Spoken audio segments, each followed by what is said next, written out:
The following podcast episode is the sixth episode of the Filip The Terran Podcast, where I interview Jason Zapp, who is the CEO and founder of Human Rights in Your Supply Chain. So what Jason does for this company is basically verify the worldwide network of supply chains, of course as many of them as he can at this point in time, to check that they don't use things like child labor, forced labor, slave labor, and basically respect the human rights of everybody working, whether that's in the US, Europe, or in the developing world, where we have a lot of human rights issues around these problems. So I try to go deep into how the whole system works, why this problem has never been solved, and also the future of this industry and how we can use technology to have a more trustable supply chain and global economy where everybody's respected, not just the people in the developed world. So I did my very best to go dive deep into these subjects. I will certainly have Jason back on the podcast again. He's such an amazing person, a very experienced business operator.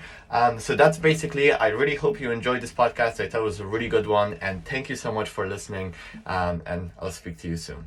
This is Jason Zapp, and how about you tell the audience who you are, what you do, and of course mention the human rights in your supply chain. Yes. So my name is Jason Zapp. I am over 30 years of supply chain operations experience on an international global level. What else? I'm a proud father of 5 amazing children. I'm a U.S. Army veteran, and I'm also the CEO and founder of Human Rights in Your Supply Chain.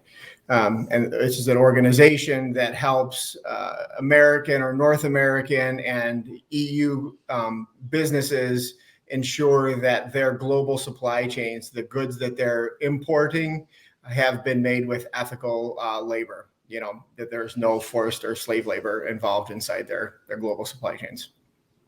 Amazing. Obviously, one of the most, I think, noble goals for any organization to have on this planet, I would say. So tell us, why did you decide to tackle this problem and start HRSC? That's a super good question. Is the organization that I was working for at the time, we were looking for a how do I want to say it? We were looking for an ethical certification of some sort to ensure that the goods that we purchased were ethically made, and we weren't really able to find exactly what we needed, or what we wanted to ensure. There's other organizations out there that do similar types of certifications. But in this particular one, we're looking for just the social aspect of it. So there's other ones that are tied to like the environment and other things that involved as well, like the economy where the product's being made at and stuff like that. But this is specifically social, making sure that the employees at the actual factories are treated ethically, and fair, and that they have the freedom to leave when they want to, that they can quit their jobs. And so there wasn't any specific, like I say, certification or anything specific that we could really find that we wanted. So I decided to start my own. So I aligned up with a bunch of courses and steeped myself in some education from the International Labor Organization to make sure that I was on par with the certification. And so once I finished all that, we were able to compile a set of metrics based on the International Labor Organization standards for fair and ethical treatment of employees on a global level. So, question on this, and this is, it just came to my mind. Somebody, like you said yourself, you worked for 30 years in supply chain management. How much do these companies that have these supply chains, how much do they actually care, for one, and how much do they know, for two, about how the people are treated, let's say lower down the supply chain, right, or up the supply chain? Yeah, I think that this is what I've been finding is that I think that up until about a few years ago, I think that, inside the developed countries, like North, United States, Canada, all the countries in the EU, that, that people didn't really care too much, or they did care. The early adopters on this were companies that were on the forefront that were fighting this, and they either did care, or they didn't really care too much, right? As long as they could, make their profits or whatever and go. And I totally understand that, business is business and you have to make money. The reason why you own a business is to make money, right? So that's totally understandable. But there's been a new light shed on a problem that's existed for a really long time, and that is that where goods are sourced in countries that are not as developed as we are, is that it opens the employees up to be exploited. And so they can be taken advantage of by, the system. They can be taken advantage of by, bad people doing business over there in those parts of the world. And, American businesses, Canadian, EU businesses, they don't know, right? So they don't know, if they don't know, like, no harm, no foul. But now there's a spotlight coming onto this thing, and it's putting pressure. Everybody is trying to, businesses are trying to align with their ESG, their ESG scores, and to ensure that they're doing the right thing, environmentally, they're doing the right thing, socially, and so businesses are starting to adapt this type of mindset, right? So no business wants to have, bad exposure and say, hey, bad press saying like, hey, my shirt was made, by somebody who was kidnapped from their home and human trafficked to a certain part of the country, they're forced to work there and they're not allowed to go home at the end of the day. And so nobody wants to have that type of exposure. So, and I think with the media and with COVID, and there's a lot of things that just happen to our world in a really, really short period of time. It's really driven up, just consumers' awareness. Like, hey, listen, this is a problem. I don't want to support a company that doesn't know, how their goods are being made. And, even like some of the companies that I talk to is they say that we'll go in for an inspection, but they know that we're coming for an inspection and this and that. And, the organizations will do everything that they can to make sure that everything's aligned and stuff like that. So what we do is we just provide that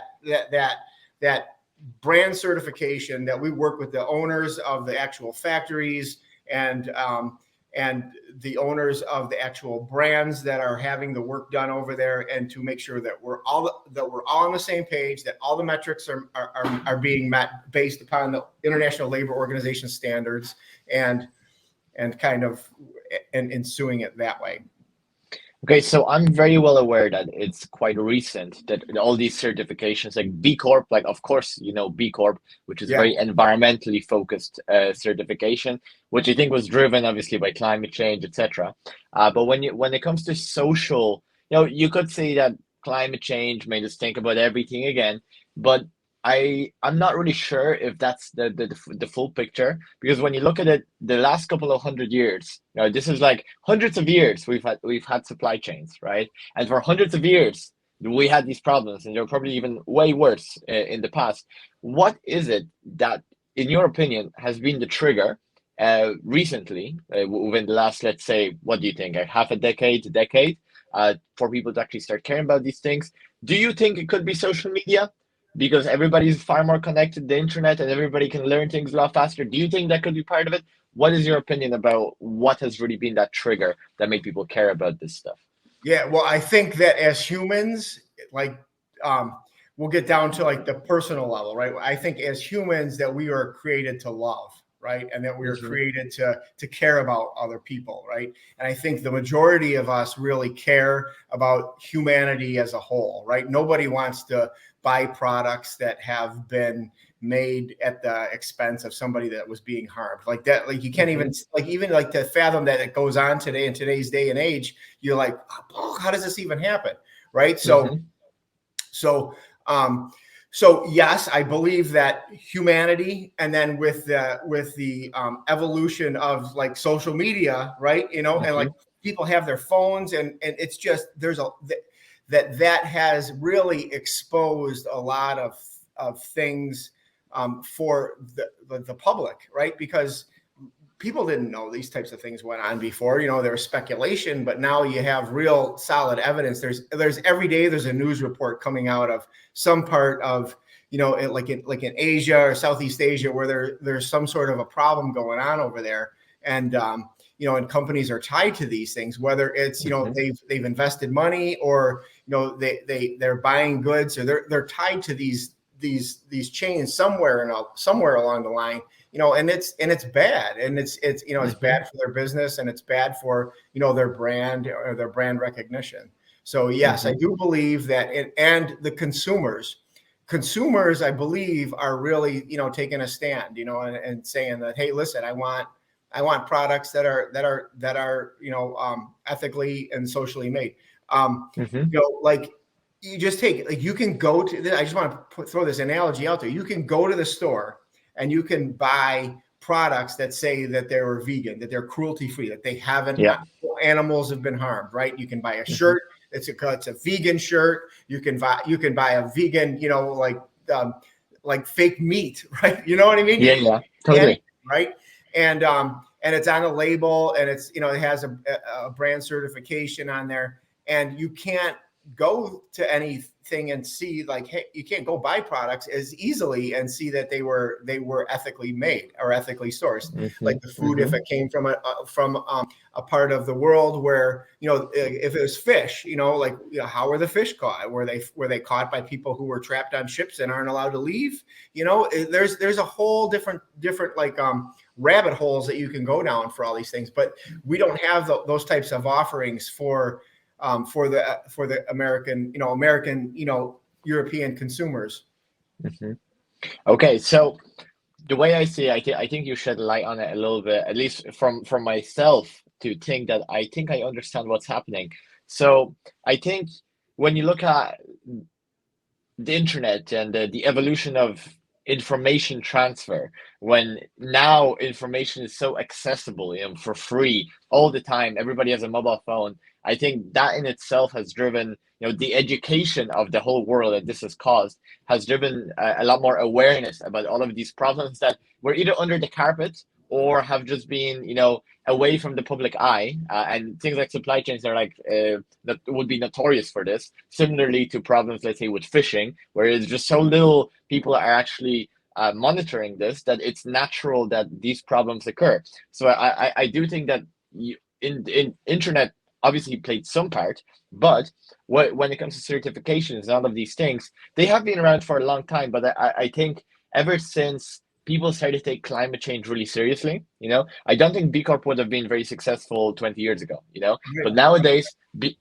Corp is really successful today because people are really trying to figure out how can they, in their day-to-day consumer life, basically vote with their wallets in a way that is most beneficial to the environment. I think it's a logical next step, which is like, okay, so we're being beneficial to the environment for the sake of our future, but then can we not also do that for for other people on this planet? Like a majority of people in this world are not okay with things like slavery or child labor or forced labor or really anything like that. But yet I think that there's still quite a lot of awareness, at least in, and this is something obviously that we're working on solving to increase the awareness, because I don't think everybody knows that there's a lot of really dirty things that happen, let's say, mainly in the developing world. I think living in the developed world, we're very privileged. Like we're not exposed to these things at all. We think it's so easy. All we do is services, like me and you, like what do we do? Like I was thinking about this today, a little bit of a tangent, but I think as economies or civilizations develop, everybody starts with first getting stuff out of the ground, right? So it's like Mhm. all that people do is get stuff out of the ground, get potatoes out of the ground, get coal out of mines. Then you go to the next stage of a civilization where you're starting to process. So you're like, oh, get all that stuff from the ground, and now you process, right? And then this is the process is where all these problems happen, like what you're saying, where civilizations are a bit behind. And us here in the first world have the easiest lives ever, where all we do is we just trade these things that have been made by earlier, and we organize them, and all we do is like being a coder. All you do when you code, all you do is pass information. Like you're not producing anything, you're like, Right. you're just dealing with information. And as we're both obviously business operators, I do a lot of sales and marketing. These are all communication. All we do is communication, you know what I Right. mean? Right. So our life is so much easier than the life of the vast majority of people on this planet who don't live in the first world, who don't live in the EU or the US or North America in general. And I think we need to be. This is again an awareness thing. Like people need to understand this is how it works. Like this is not everybody is services, because someone needs to do the farming, someone needs to do the mining, someone needs to work in factories. Otherwise, this stuff will not exist. Like the stuff we're wearing wouldn't be here. And I think we kind of owe it to those people as well in the developing world. These people like are the foundation of our privileged lives. And I Right. think the more people are aware of this, the more they will look for these certifications. I think this is kind of like, in a sense, it feels like climate change and all these problems, they kind of woke a lot of us up to that we can actually solve the vast majority of problems on this planet if we actually try. I If mean, we what do you try, think about that? yeah, yeah, Yeah, of course, of course. We're like people are brilliant, right? And when you really think, like underrated. everything that you see, and like today, like you look out your window, you look behind me, everything that you see existed in somebody's mind first before it was right. So there's Yeah, ways yeah, to yeah. fix problems and to solve things. It's just a matter of getting it out of your brain and getting it on the paper and executing, right, and having the Mhm. momentum and the drive, to do that. Totally. And when you look at basically the way it's been done up to now, within let's say before before human rights in your supply chain, HRSC, your company, how much security, what exists right now, like before all of these labels, within, let's say, these factories in the developing world where these problems occur, how much security exists right now, to protect these people, or did in the previous couple of decades in the 20th century. What was there before the things that you're starting to do and others are as well?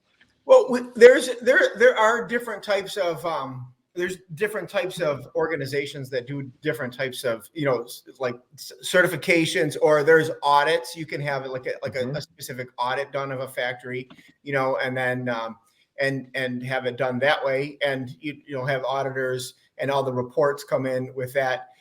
This is something completely different. This is a like just an ethical certification. So yeah. So anyways, Mhm. so what other things are there, like where they're available, is that I think that there have been different types of organizations that will help in like I say, like throw names out there, like like fair trade, Mhm. where it's tied to like the social climate, like the economic climate of the region. Mhm. It's tied to the environmental, like ties to the region, and like how like your business or your industry, falls within there, right? And are you able to comply with their metrics, right? Same thing Mhm. with like Rainforest Alliance. So these are very good, great organizations, Mhm. and I'm not knocking them whatsoever, because they're Yeah, yeah, yeah. yeah Mhm. they have a great mission, and I totally support their mission. I'm just there's not enough people out there to do it all, right? So that's what we started HRSC. It's our own, and we deal directly with the social end of it, making sure that that the employees in the factories, that they hold all of their are able to hold all their documents, so that so they can leave if they want, right? So some places, and there's horror stories that I've heard out there that where company or where employees, they leave their workers, they migrate, they go to another country for work because there's no work in their home country. They get there and they have to hire somebody like a temporary service, like how we would consider it in the US, right? You hire a service to find you a job. Right, you get there, you land, you start the job. They say, "All right, well, here I'm going to take your documents. This is where you're going to stay. These are your quarters, and your documents are ended up in a safe somewhere, and and like you can't leave the country, right? So these things really, really, really happen, and not only did you pay $10,000 to get this job, now they're not paying you, and they're keeping you in a room, right, when it's not work time, and you can't leave." So it's, and these things really exist. And we're trying to just shed the light on it and help the American and European and Canadian, Australian, countries to show that their supply chains don't have these types of things that exist inside there. Totally. And you know what that makes me think of? We have the Qatar World Cup coming up in this 2020, this year. Yeah. So this summer. And actually many, many, many years ago, just as this was announced, this was back in like 2016, 2015, I was doing debating, right? This was back in even school days, I'm quite young, as this clearly shows.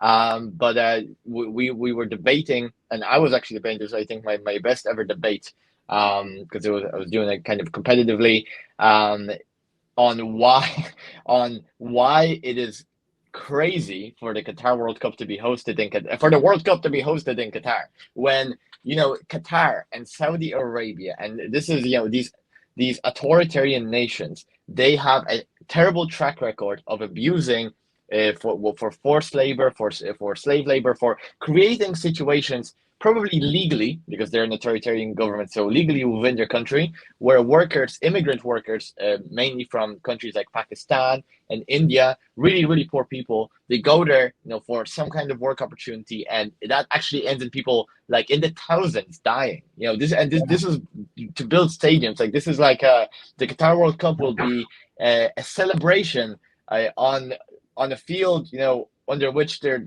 like a field of blood. It's crazy. Like it's really crazy how many people have to die for Qatar to improve their global brand. You know what I mean? Right. Like Qatar has no history or interest in football. This is not related to the people of Qatar loving football and really wanting it to happen. This is nothing. And sorry, soccer, because you're it's from okay. the US, so it's strange to say football. But it is purely people at the top, an authoritarian government having no care or interest in the life of poor people who are coming there to try just to survive. So how do you tackle problems like this? Do you think that HRSC could at some point do something in those situations, or do you think authoritarian governments are really out of your scope? Do you think about these things? What's your thoughts? Yeah.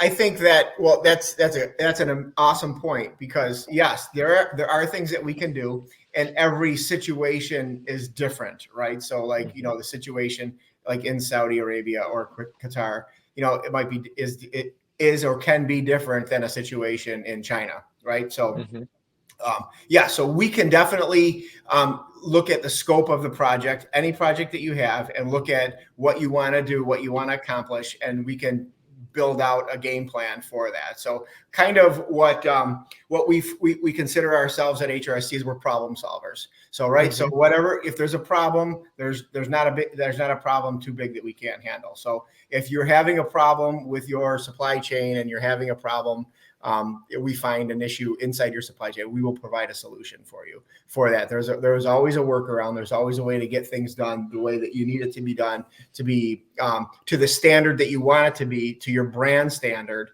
One other thing I want to point out that you were talking about what's going on with the World Cup. We have the Chinese Olympics going on right now, right? Yes, another one. Yeah, and the U.S. didn't send delegates there. They didn't send any government officials because of this specific issue that's going on.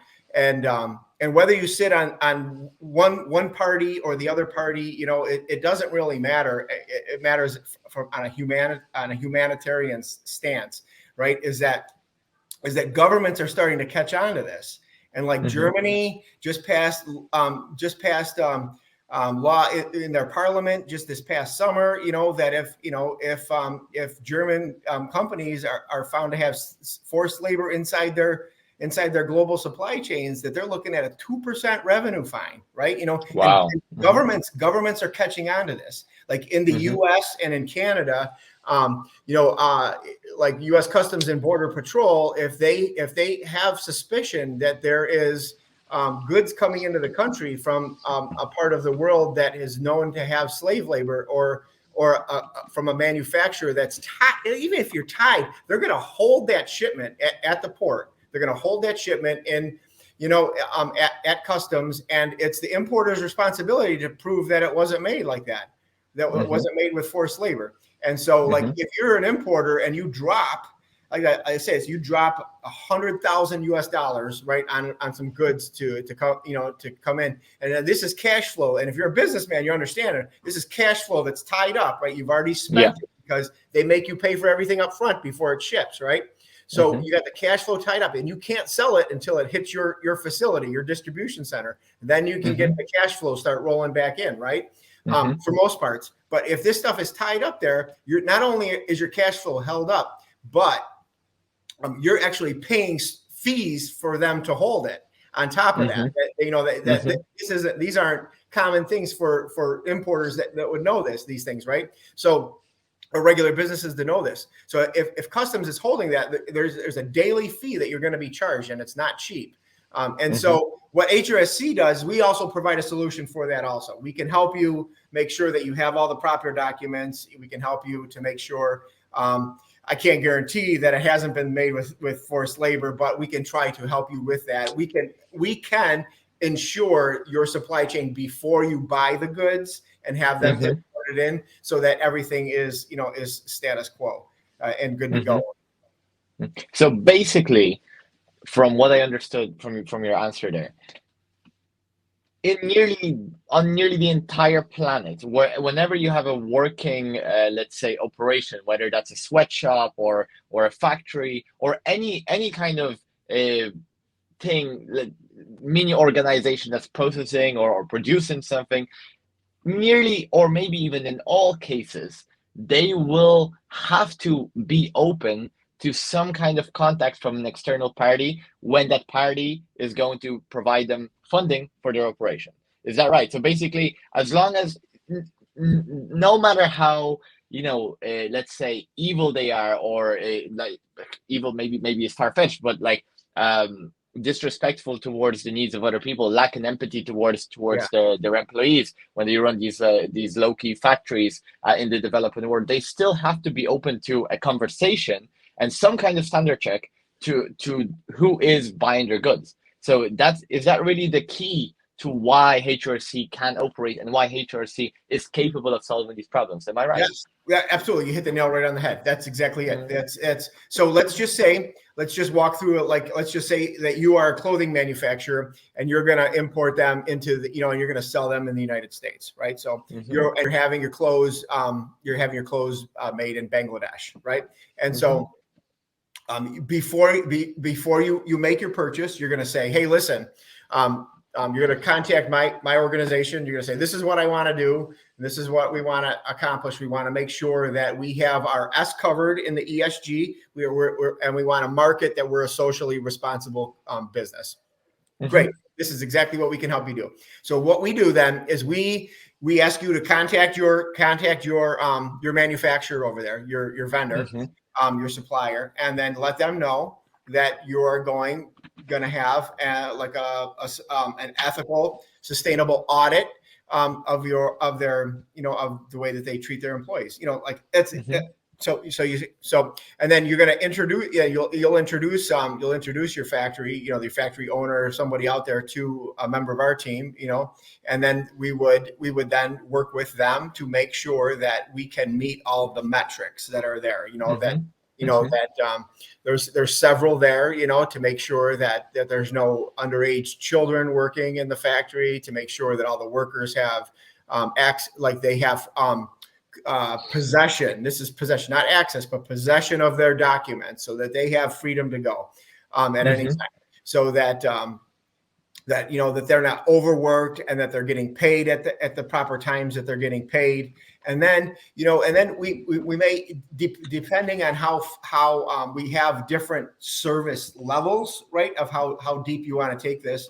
And but we have different service levels. We have a standard certification, which is just ensures that everything's taken care of. We also will work with your factory to, the factory owner. Now, this isn't just like, this is your factory owner. So the person who owns the factory and the person who runs the factory will work directly with them to make sure that all these metrics are met.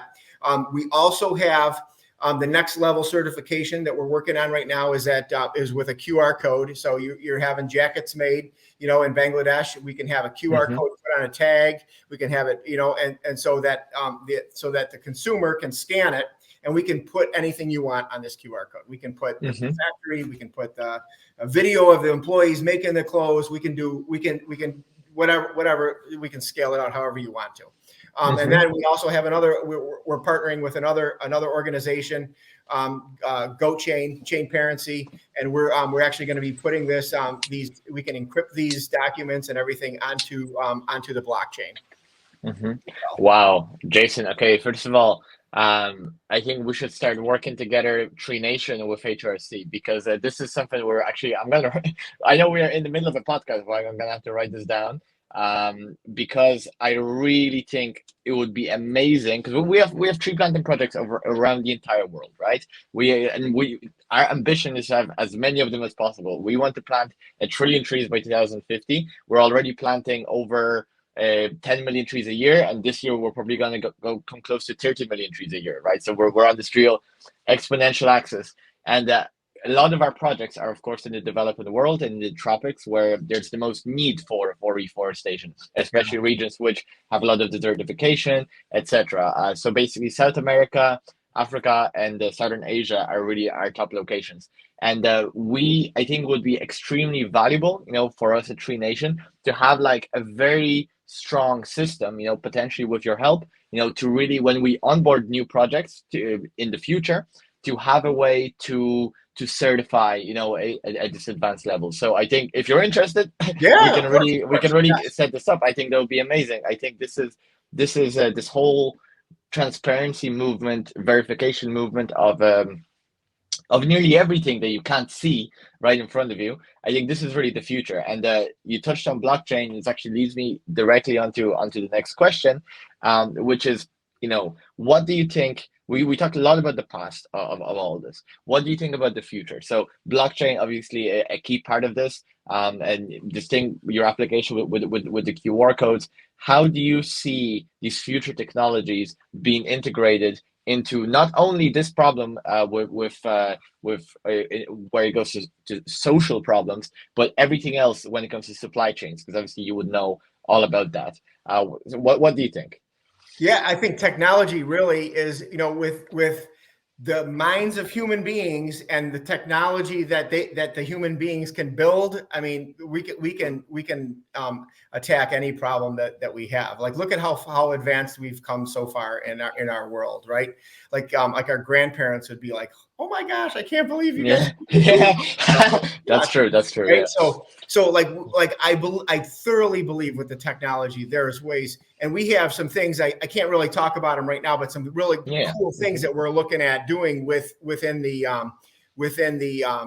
blockchain technology, where we can encrypt all these documents of the factories and the employees that are working there, and the certification, so that like something as simple as you just scan a QR code and you can see all this stuff, and this stuff's not going away. These documents can't be edited or changed at all after they've been stamped and certified. And so, I mean, there's so much out there that's available to us. And I think I think. And I just had a meeting earlier in the week with a gentleman, and he said that that the tech community has really neglected supply chain, and this is why we're at where we're at now. So there is so much opportunity. If you're a tech person, or if you're a go-getter, like there's so much opportunity in the supply chain space, that there's so much, so much you can do. Totally. So many things popped up there actually for me to answer to this. I think as we're both kind of business guys and we're both very much operations guys. And I think there's some things in business, some industries that are just not like hot, that are not like, the people don't think about them as like the thing you want to go after. And I think there's a lot of opportunity in those areas. So you talk about supply chains. I think there's a lot of opportunity in working with the public sector, with B2G stuff. And I think these are things that, people look at as boring, like everybody wants to make an app, everybody wants to make something that is like known for being like the thing. But I think from an entrepreneur's perspective, or somebody who wants to get involved in a growing industry, I think it always pays, like literally pays long term to find something that maybe is not like the mainstream, but it's something that it's not the thing that most people are interested in business. And there's people that like us that love operations, that love these kind of logistical problems and solving them. And I think it's really lucky for us, to have like this world that nobody really cares about, that we can go and innovate in. But that's just a interesting side note. But going back to this, so you're clearly talking about blockchain, right? So it's the technology, the big innovation platform that obviously started out with a shady currency for buying stuff on the dark web, which was Bitcoin, and obviously Bitcoin is much more than that. Now turning into this very the easiest way to explain blockchain is just a decentralized storage of information. So that cannot be tampered with, by anybody, right? So there's obviously, it's much more complex than this if you really want to go into the details, but in a nutshell, it works in this way. So how do you see, first of all, what blockchain, I don't know how familiar you are with all the various options on the market today, but which one is most interesting to you, and what do you see? It could be more than one, but what do you see to be the big thing for their future? So what's your take on this? Well, like I am not technically the blockchain guy. So my knowledge to that is a little limited in that area. And I would have to default to my partner if he were here. But I do believe though that like there are his company, GoChain is the name of it, and they are working on disrupting the supply chain, like how and using blockchain to develop like your supply chain and your traceability that way.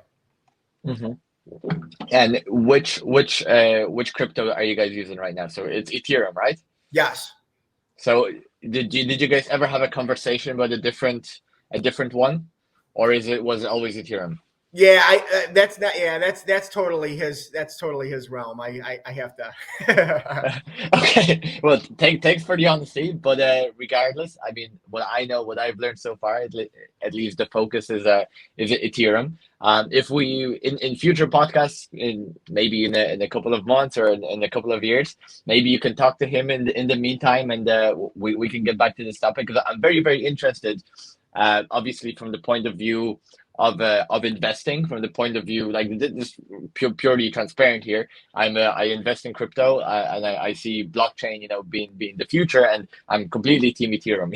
So I am like completely fanboy of it, and it's very interesting to see like it actually starting to happen. I mean, like like it's starting to do like the big promise, of transparency around the entire economy is actually starting to take shape. So in your opinion, maybe you could shed some light on this. How long do we wait, and how much do we have? What kind of expectations should we have for an Ethereum based supply chain that I can get a QR code. When will I go into a shop? Although I do no shopping physically, I do all e-commerce stuff. But when will I be able to go up to a product anywhere and be able to scan a QR code and look on the Ethereum network exactly what was the journey of that product and feel like comfortable that I'm not contributing to anything negative? Yeah, well, we have this stuff. It's in testing right now. We have it, so it could be as soon as a couple of months. It could be by the end of the year, but we can have this out to the market like very quickly. So it's just a matter of running it through the gauntlet, testing it out, and then we're going to market it. That's our goal. Amazing. So really soon. Yeah, really. Yeah, it's really, already really soon. the plan, the foundation, the plan's already there. We're running the working out the bugs with the testing part of it, and then with the QR code, that's the best about the QR code is you can more or less almost build what you want in there, right? So there's different types. If you have a very large budget and you want to add all kinds of levels in there, we can do that for you. If your budget's a little bit limited, and you just want to go with the bare basics, I mean, there's different tiers on how you can apply this. So by 2030, it will be everywhere, in your opinion. Oh my gosh! And it'll probably be even on your computers, right? You just scan it, and you can look at it before you buy it, right? So you amazing. Yeah, that's amazing. Yeah. So the world's changing so fast. It's crazy. So I want to touch on one very specific industry, and it's based on a documentary. Maybe you've watched it, called Seaspiracy. Did you watch Seaspiracy by any chance, or should I explain it to you? You watched it, yeah? Yeah. So you know all about this. So when it comes to fishing, exactly what you're saying is happening. You had those examples in the documentary of former slaves or on fishing boats, obviously with immense suffering, being abused, and being exactly the problem that you're going out to solve. Do you think it's possible to solve that problem? Did you think about this? And do you think, is there something that can be done when it comes to the fishing industry? Yes, I do believe that there is, and it might not be as easy as it is for a landlocked item, but yes, I do believe that we can fix this. I believe anything that we can solve, any problem if we put our efforts to it and our minds to it. But yes, I do believe that there is, and I know that there are different things, and even like specific things like the fish being caught in illegally, right? And then they're fishing for something specific, in a part of the ocean that they're not supposed to be fishing in it for, right? Yeah. Mm-hmm.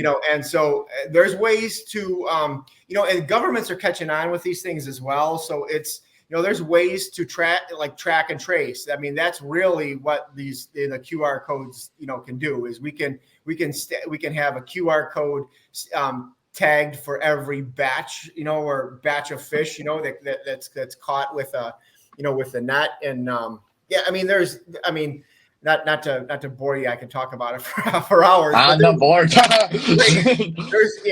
There's countless ways to attack it, and like I do, the vessels, they might be assigned to so-place in Spain, right? And they're fishing out of Senegal, right? So so there's crazy things happening, and it's just a matter of you have to do business with the people who want to play by the rules, right? So you'll play by the rules, we can make anything transparent, right? So it's good. So if it doesn't have an HRSC stamp of approval, question it. Amazing. Okay, leading on to basically to finish up the podcast, right? So we're kind of running out of time. We did our slot. We will definitely do another podcast really soon, maybe in a month or two, and then I'm pretty sure we can do even more after that. See how HRC develops and the progress being made.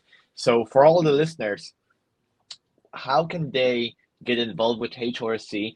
What can they do to basically support this? I think there's a lot of will out there. I think there's just a lack of a clear structure on how they can help. So what would you tell the listeners on, if they care about the subject, How can they help you to solve these problems?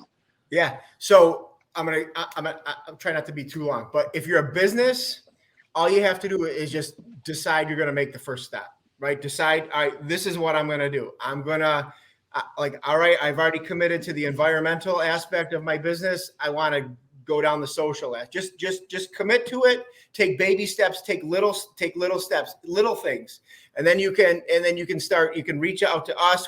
Follow us on all of our social media. We have tons of different ways to communicate. Follow different organizations. Like on LinkedIn. Get into their newsletters. There's different organizations that you can follow.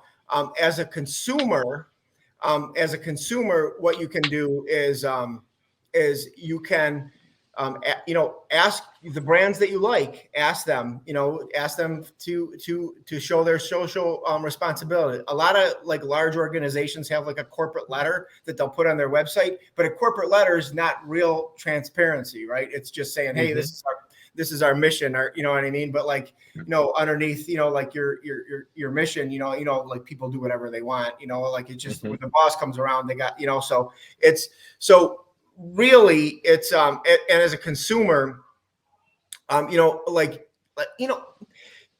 you can make a difference. You can buy and support brands who have an ethical mission behind them, right? And you can, I think that's, I don't know. I don't want to keep going on and on, but I think that's go on. I think as even if you're like an employee and you're concerned about this, right? And you're saying like, there's nothing I can do. Management makes all the decisions. Just present the idea to management. Just say, listen, I think that, you're opening your business up for exposure, right? And it's your job. You're vested in the company as well. You can even say, there's organizations out there that help you. But yeah. Totally. I think it's amazing. I really think that everybody is somehow connected to a business because everyone buys stuff. I mean, like this is like, or you work somewhere. I mean, everybody works somewhere. Everybody consumes. We're all connected to different organizations all of the time. And I think once there's a real clear path on a step-by-step basis of what anybody can do to join this HRC movement, let's say, I think it's going to happen really, really quickly. I really see a massive, massive future for HRC, and I'm very proud to be working with you and have you on the podcast because this is like I feel like it's time very well spent. That's for sure. So, okay, thank you very much, Jason, for coming on today. As we already discussed, you will be on this probably many more times, not just another time. So yeah, it's been a pleasure. Thank you so much. Anything else you want to tell the audience? No, I appreciate it. Thank you all for thank you for your time, and I appreciate you. Thank you. Awesome. All right. See you later, Jason. Have a great day.